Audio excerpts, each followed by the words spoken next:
You might have noticed something different about me. Did I get a haircut? No. Did I shave? No, not really. Well, I'll just show you.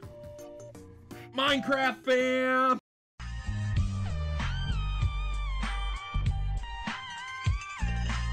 Folks, I bought a whole bunch of glasses. They were on sale, so I've got some spectacles in the most literal sense coming up soon, but we're going to jump into this episode of What You Missed News. Welcome back to What You Missed Gaming, the video game news show that knows it's dangerous to go alone and uninformed on the internet. So here, take this video game news with you and stay informed, ladies and gentlemen.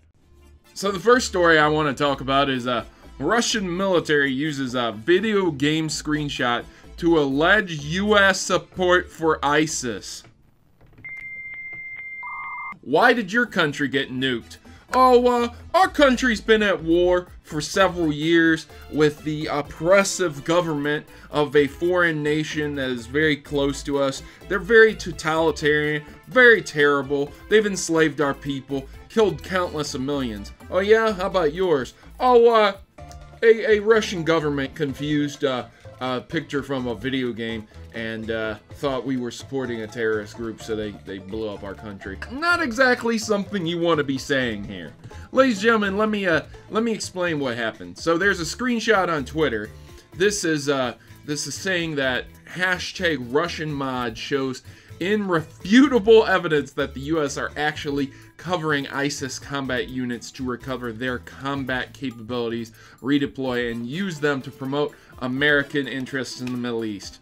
You know, that terrorist organization, ISIS, the ones that blow up landmarks, historical statues, and basically anything that they don't like. You know, the oppressive terrorist network that's essentially worse than Al-Qaeda was. Yeah, those guys. What ended up happening is that there's a game called AC-130 Gunship Simulator Special Ops Squadron, which tasks troops and players with providing air support to troops on the ground during the Vietnam War. It is not a very well-known mobile game, and the studio behind it, Byte Conveyor, hasn't updated its Facebook page since December of 2015. So the graphics certainly do look realistic, though, in the kind of black and white filter. Looks like an AC gunship. This is a video game. This is a video game, ladies and gentlemen. Congratulations, Russia. You did this once before. Several news agencies actually took pictures from video games and confused them for real things. Good on you. So OVerwatch is getting 4K support for the Xbox One X. There isn't really a lot of talk about the 60 FPS mark or 30 FPS. So I'm assuming that if they didn't say they're not going to be hitting 30 FPS or 60 FPS, you can kind of assume that it's going to keep its frame rate and only going to get support for 4K. So whatever the frame rate is now is what you're going to get on the Xbox One X plus 4K. If that's the thing for you, there you go. Most people who like really, really nice graphics play on the PC. So even if the Xbox One X is quite capable, I'm not sure if it's going to be 60 FPS or not, but you're going to get 4K if you really play Overwatch on the Xbox. I know a lot of competitive players play on PC, so there you go. Here's an interesting story. It happened to me. I kept my Redbox game for way too long. So unfortunately, this is a story about how an individual kept their game too long because the game was somewhat lengthy and they have a life. They decided to keep it for around a little over a week or so. This person rented Wolfenstein 2. It's a lengthy game, pretty decent, but what ended up happening with that is that they couldn't finish it. Okay, so they kept it for a little bit too long. They felt bad, but they essentially returned it. Now, you don't get a receipt upon return, so you don't really know how much you paid for the game and late fees unless you calculate it yourself. This guy ended up paying around $51 for his rental. $51. Now me, I come from the days where I remember renting games. You return those games on time or you're going to have a massive late fee, and it's very unfortunate. So be very cautious when you rent things at the Redbox, because if you do keep it a little bit too long, you will end up paying an extreme late fee. Final Fantasy XV's Noctis is coming to Tekken 7. A lot of people wanted my opinion on this. I'm not really sure what to say about it. I'm not a fighting game enthusiast. I like fighting games, but I rarely play them. I'm bad at fighting games, guys. I'm not good at them. I don't really like them. I don't have the time to dedicate to them, but I do play them from time to time.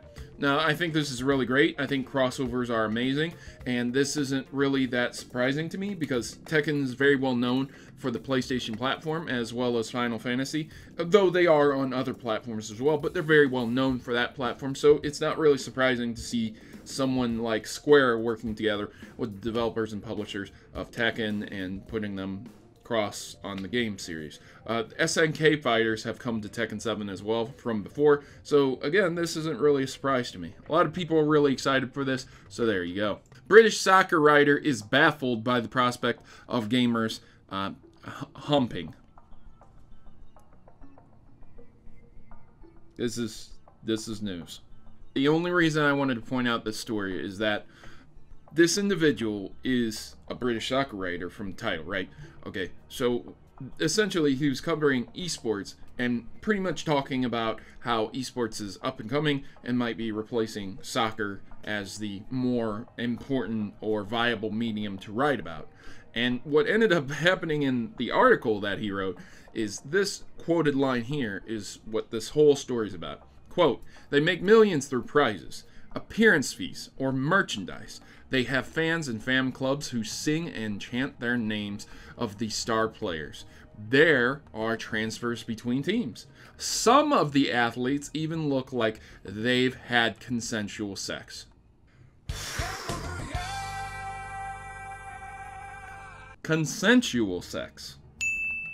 Implying that people who are esports players can only rape to have sex, implying also that they don't have sex normally. This is the old stigma that all video gamers live in their mother's basements, are fat, nasty, ugly, and smelly. Now, while a lot of conventions don't exactly remove that stigma there, because there are people like that, don't get me wrong, people are people, you do what you want, you live your life the way you want. At the end of the day, a lot of these esports players are people who have significant others, they have fiancés, they date, they do whatever, man. And a lot of this comes from the stigma from the past 30 years. If we're ever going to recover as a medium, these stigmas need to be completely destroyed. It's pretty ridiculous to hear someone who writes for soccer talk about video game players like this, esports players, because I can guarantee you if he's talking about the big guys who make millions of dollars like this, how do you think he views someone who just plays it more than just a casual passing interest? This is pretty pathetic, man. I think it's disgusting how you can describe someone as, well, that I think they might have had consensual sex. Wow, I'm so shocked. Like, wow, man, you're really talking about someone actually getting laid and or being laid without having to rape someone. This is jacked up. Ladies and gentlemen, I would invite you to please share this episode because the number of topics I have had to talk about that are probably not going to be too YouTube friendly are more than likely going to get this video flagged up for demonetization. So would you be kind and just take a moment to share this video? So redesigned Xbox avatars, most likely delayed until 2018. There you go, ladies and gentlemen. Biggest award for No One Cares goes to Microsoft with their announcement for delaying the Xbox avatars. Any one of you out there care about this? No? Good, neither do I. We're just gonna move on. So, the Minions studio, yeah, that Minions, the one that's memed out of its mind on the internet, that one, yep, is reportedly making a movie for Mario Brothers with Shigeru Miyamoto involved. So we have one terrible thing happening. We have another really amazingly great thing happening, and they come together to form a new Mario Brothers movie. Now, a lot of people don't like the classic Super Mario Brothers movie. If you've ever watched it, you might say to yourself, this really isn't about Mario Brothers, or this doesn't feel Mario Brothers-y. I think it's a great movie if you take out of context that it's about the video game Mario Brothers, and instead just look at it as kind of a cyberpunk, future sci-fi what-if scenario where the Mario Brothers got thrown into that dimension, along with Bowser, Peach, Daisy, things like that. I think that would be a really great way to look at that movie, and then it becomes fairly enjoyable. Now here, this is really great. Shigeru Miyamoto's involved in making a movie, so thumbs up, good on that. But Minion Studio, not really the greatest thing in the world. However, their animation is really good. You can say what you want about the movie, and I know you will, but the animation's at least very, very well done. So hopefully there won't be that many cringy jokes about fart noises in the Mario Brothers movie. I don't think Miyamoto will let that happen, as his position will likely be the producer. So good. Thumbs up. Pokemon has been reviewed by IGN. Yes, the 7.8 Too Much Water IGN. That, by the way, is the lowest rated Pokemon game they've ever reviewed. They do have some very inconsistent reviews too, because they gave Gold and Silver a 10 and they gave Crystal a lower rating, which Crystal is a better version of Gold and Silver. So I don't friggin' know. Maybe it was two different reviewers. It probably was. At the end of the day, you don't really want to, spread and show off how many reviews you've done and then have them very conflicting with each other. So, yep, great. They reviewed it as a 9.0. That's Ultra Sun and Moon. Really, really good review ratings as of now. Awesome. Now, without spoiling you, I'm warning you right now, I'm just going to be talking about the Ultra Sun and Ultra Moon exclusive version differences. I'm going to gloss over this because I don't want to spoil people. So if you don't want to get spoiled, I understand. Maybe you want the game to be completely blind. This is just public information, nothing secretive here. There are different Pokemon that you can get for each version. You may want to check this out if you're only planning on getting one, because there are very differences in each version. You can get a different Ultra Beast in each one, a very exclusive one, and then of course the previous different variations of Ultra Beast as well, along with previous variations of Pokemon as well, but then there are new variations also. So you really do need to check into this. Again, it's very important, but the big hitter here is that each version has different legendaries. So for example, Pokemon Ultra Sun will have Ho-Oh, and Pokemon Ultra Moon will have Lugia. And I think I've covered this before, but only slightly. There are differences in each and every single game, from the totem Pokemon, the totem-sized Pokemon that you can get, to, again, just the variations of the Pokemon that you can get. That's really important. You need to check that out if you're only going to buy one game.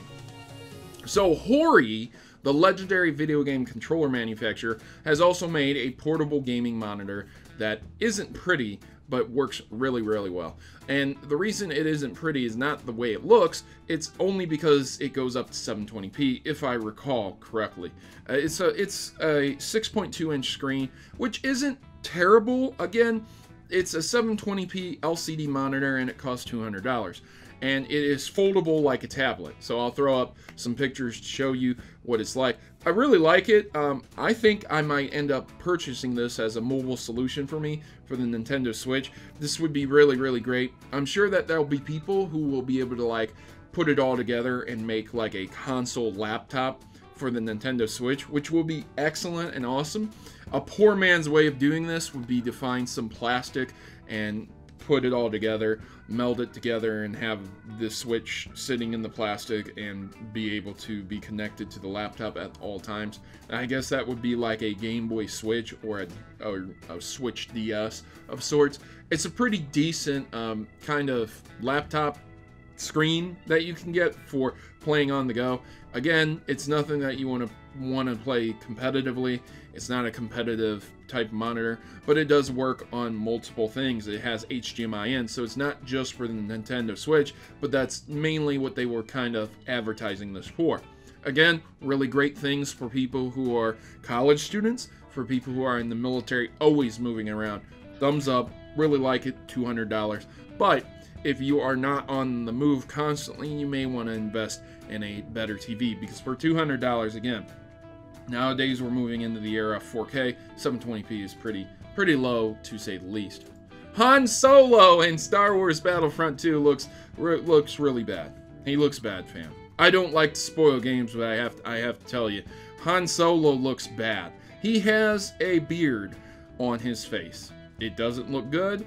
It looks very bad, and the graphics for the beard look bad. Again, we've come a long way from 8-bit graphics and pixelization. I get that. I'm not one of these entitled gamers. Oh my god, it looks like crap because it's not 4K. It's the best. Okay, I get it. Yeah, man. But it doesn't look good. I don't know, man. It feels weird for me looking at this. Just another thing, just another bad thing about Battlefront 2. And we've heard a lot of stuff with Battlefront 2 from the heroes being locked behind paywall. Basically, the game being a phone game and having time. You have to wait for in-game things to occur after playing for so long. Stuff like that. Not so good. So Battlefront 2. Han Solo, not a good looking character right now. Finally, I wanted to talk about this. This was kind of really important. GameStop delays the all-you-can-play used game rental program Power Pass. Now, this was really strange. I went and actually talked to an employee, and he said the only reason that they seem to be delaying it is to maybe possibly drum up sales for the store. Like, because we're going into November and December, they don't want to rent the used games, they want to sell the used game. So this program essentially made GameStop a rental place, just like I was talking about earlier with the Redbox, except for $60 a month. So that's a lot of money to dedicate, because if you really think about it, that's about $720 a year. For $720 a year, I can guarantee you I could probably buy you an entire library on one console, or several games for several different consoles. And if you're on the PC, oh my god, man, $720 will get you probably around 200 games. So that's a lot, man, to be asking. But you can rent any used game at any time and keep it for up to 6 months. Now, again, this turns GameStop into a rental agency, which is probably crappy for the employees, which is the one I was talking to. I'm a good friend with. He did express his displeasure for the program. He said it's not the worst program he's ever had to mess with, but he dislikes it greatly. They told him to cancel it, take out all of the marketing materials, only keep one thing back, and then throw away the rest because it's going to come back next year. He said that's what they were telling him. So if you did, for whatever reason, buy this program, you can get your money back. It's unfortunate. I don't know. They did say it was a temporary pause, so it will be coming back, so I guess you can look forward to that.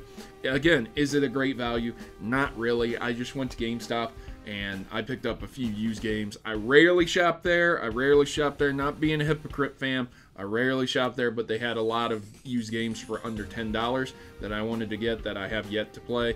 One of them was the trash game, Mighty No. 9. Oh my god.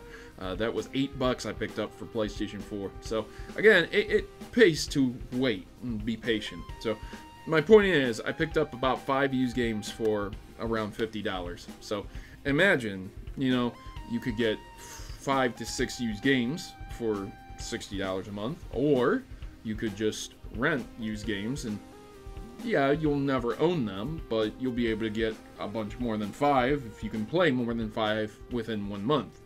It's really dependent on you, ladies and gentlemen. So I know this was a long episode. I hope you guys enjoyed it. Lengthy episodes are things that I don't really like to edit together, but there were a lot of good news stories here. So once again, if you guys enjoyed this episode, please leave me a big thumbs up. And I've been your host, Protomario, and I'm signing out. As always, good gaming, God bless, and let me know your thoughts and opinions down in the comment section below about a lot of these stories. I'm very interested to hear your feedback.